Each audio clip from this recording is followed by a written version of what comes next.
audio diary account is my interpretation of the chronological story behind each user of the audio diary. It is not factual. I believe that the audio diaries were written in a way so there would be multiple valid ways of interpreting them. How's it going, everyone? I'm Town Cape, and today I'm going to present my interpretation of the audio diary account of Diane McClintock. After Ryan broke up with his first mistress, Jasmine Jolene, he got together with another high-class lady named Diane McClintock. Despite her wealth, McClintock wasn't a very strong or very independent woman. She lacked confidence and was pretty naive. She was the kind of lady who believed that a woman always needed a man to hold her hand. That's why McClintock was overjoyed when the most successful businessman in Rapture asked her out on a date. McClintock believed her new relationship was going to build a prosperous future for her. She had no idea that it would lead to her undoing. Ryan and McClintock's relationship went well for the first couple of months. After that, Ryan's controversial decisions began pouring in, and they poured in a lot. They began cutting into their dating schedule. Ryan first began to show less enthusiasm in going out with McClintock after he announced hanging as the penalty for smuggling. Back then, McClintock didn't mind that much because she heard of how strong the backlash was.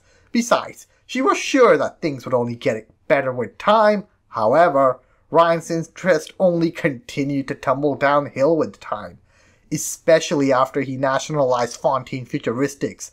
That decision caused the poor to band together and started rebelling against Ryan under their mysterious leader, Atlas. Soon, Ryan began to spend less time with McClintock and more time protecting his business interests. He kept telling McClintock he had urgent matters to attend to, and that's why he couldn't attend their scheduled date. He told her he would make it next time, but the only thing he made next time was the exact same excuse. It wasn't long till McClintock began to lose her patience with him. After another lonely evening, McClintock finally decided to take matters into her own hands. She sent Ryan an audio diary telling him to be there for the New Year's date at the Kashmir's restaurant. She told him that she had gone to great lengths to book a table for the two of them. She told him to make sure that her efforts didn't go to waste. Later, when McClintock arrived at the Kashmir restaurant, he was overjoyed to hear Ryan. Hear him on an audio diary he had left for her table, that is. Ryan once again told her that he couldn't make it to their date due to his commitments at Hephaestus. He told McClintock to enjoy herself and leave an audio diary informing him of what a great time she had. McClintock didn't enjoy herself that night, but she did decide to leave an audio diary telling Ryan of what a great time she had. Another New Year's, another night alone. I'm out and you're stuck in Hephaestus, working. Imagine my surprise. I guess I'll have another drink.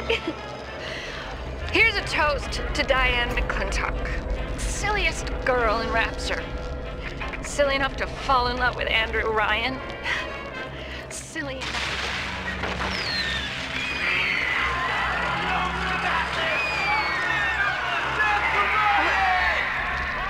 What happened? I'm bleeding. Oh God. What's happening? That night, the Kashmir restaurant was attacked by Atlas and his rebels. McClintock's face was wounded, and she was admitted into the medical pavilion. When Ryan heard of what happened to her, he rushed to meet her in the hospital. However, the reunion was cut short when the doctors told Ryan that McClintock needed to rest. Before leaving, Ryan promised McClintock that he would visit her in the future.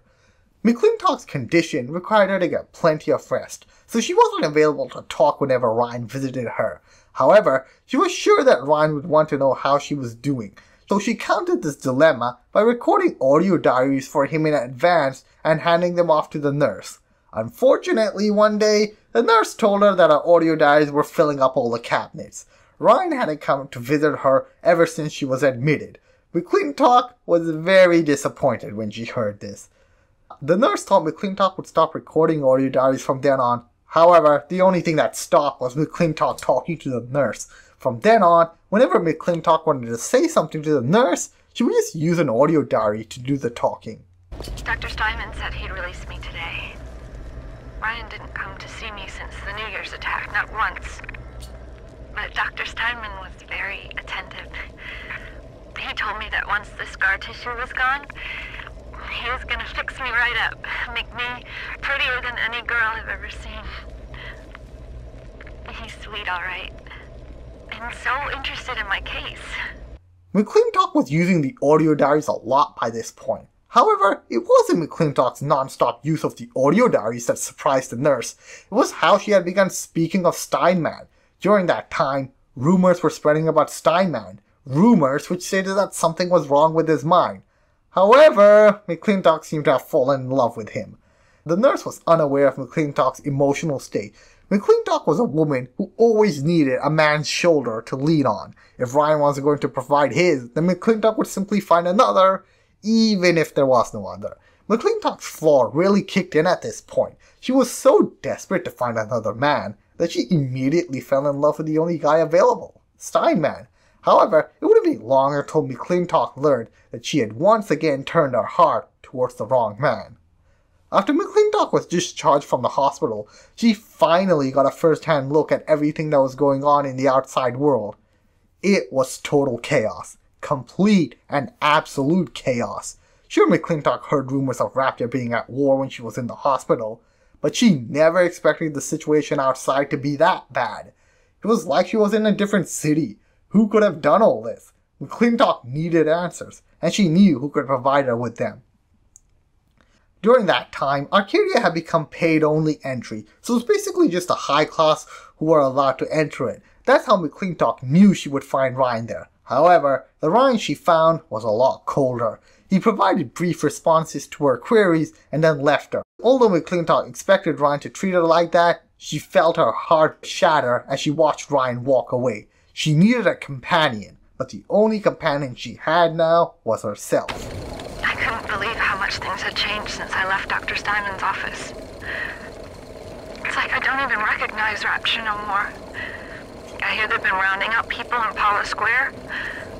I asked Ryan how could he do such things to innocents. He said, innocents. If they haven't chosen to defend Rapture, they've chosen to side with Atlas and his bandits. So there are no innocents.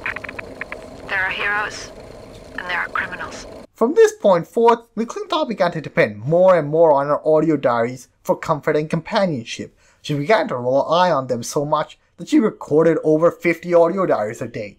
It became like an addiction to her. It didn't even matter if she was unable to carry so many audio diaries around with her. In that case, she would just record a diary and leave it wherever. Rapture was going to hell, and everyone was leaving stuff all over the place. So what difference did it make if she did so as well? It wasn't surprising that McClintock began to depend on her audio diaries as well.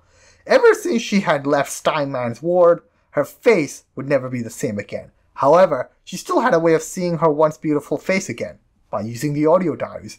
Whenever an audio diary was used, the user's face showed up. Whenever McClintock used it, she could see her face again. This was a blessing to her because by then, McClintock made sure that nobody could see her face. Ironically, McClintock used to be famous among the men in Rapture for her beautiful face. However, that also meant that there were plenty of women who were jealous of her. When these jealous women heard of how McClintock had begun hiding her face, they made sure to gossip about her. Stood up again. Second time this week. Ever since my face was... Well, Steinman worked on me, but it was never the same since the blast. Being alone so much gives a girl time to think. Who could hate me so much they'd ruin me like this? And what did I do to them? You know, I keep thinking of all them bandits and terrorists Ryan's got locked up in Paula Square, and I get so mad. Sometimes I can hardly breathe. If I could only confront them, tell them what they did to me, how they're ruining everything for me, for Rapture, maybe I'd feel better. So McClintock decided to go to Fort Frolic, but it's interesting to note how her lack of confidence influenced her decision-making. She tried to figure out who was responsible for her predicament, and she settled on the bandits. She's not wrong, but it's strange how she didn't blame Steinman as well. He was the one who promised to fix her face, but only succeeded in permanently disfiguring it. Why didn't she blame him as well? It's simple to figure out if we consider the situation that both the perpetrators are in. The bandits are locked up in Apollo Square, while Steinman was still running Medical Pavilion. Who was easier for her to lash out against, Steinman or the bandits? The bandits, of course. It's not that McClintock didn't recognize what Steinman did to her. It's just that she didn't have the guts to confront him since she was such a coward. Anyway, when McClintock arrived at Apollo Square, she thought she would finally have someone to let out her anger on. Later that day, her anger vanished, but not for the reason she believed it would. I was so angry when I came down here, but my God, I had no idea. There's armed men all over the place. I saw a woman climb over the fence trying to escape. One of Ryan's guards pointed at her and she lit on fire. Just like that. What's happening here? McClintock's anger was replaced by curiosity, so she decided to investigate further. I bribed one of the gorillas at the gate to let me in. It's awful in here. To my right, I can see a dead woman lying in the street. Everybody just walking by her like she isn't there. But I noticed something spray painted everywhere. Atlas lives. I don't know what it means, but something tells me it's important to these people. Initially, the people were reluctant to trust McClintock, but after seeing how kindly she treated them all, they decided to give her a chance. The people here have grown to trust me. Ryan's mistress, and still they take me in. They finally brought me to Atlas. Without him, the people of Apollo Square would give up. I asked him if he was going to lead the people in some kind of uprising against Ryan. He sighed and said, I am not a liberator. Liberators do not exist. These people will liberate themselves. I thought Andrew Ryan was a great man. I was a fool. Atlas's charisma and courage caused McClintock to again fall in love. Unfortunately, this was another wrong decision in her love life. The only difference was that this time, her mistake would cost her life. It wasn't long until McClintock began joining Atlas in his rebellion. She told him everything she knew about Ryan and his forces. She had complete faith in Atlas. As she proved her loyalty, Atlas permitted her to accompany some of his close followers on a raid. McClintock was overjoyed at this opportunity. She was so eager to prove her worth to Atlas. After arriving back from the raid, McClintock rushed to Atlas's room to tell him what had happened. Unfortunately, the door was locked, so McClintock decided to wait outside. However, being all alone caused McClintock's old habits to resurface. She took out an audio diary and began recording her thoughts. We went on a raid outside the wire today. We snagged 31 rounds of buckshot, 4 frag grenades, a shotgun, and 34 Atom. We lost McGee, Epstein, and Villette. We got one of those goddamn big daddies in the bargain, though.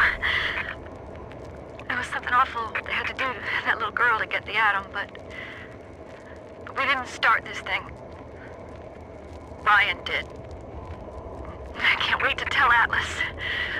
He'll be so pleased. When McClintock was recording the audio diary outside Atlas's room, Atlas was recording an audio diary as well. However, he was recording that audio diary not as Atlas, but as the master actor, Frank Fontaine. An important thing about acting is that you can't act 24/7. Every actor needed a break once in a while, even a genius like Fontaine. Faking an Irish accent all the time was a tough job. Whenever Fontaine wanted to just speak in his regular Bronx accent, he went to his room and locked the door. He was careful to ensure that nobody ever heard his real voice. He was pretty successful in his endeavor as well, but on that day, he feared that his luck had run out. Never play a man for the short con when you can play him for the long one. Atlas is the longest con of all.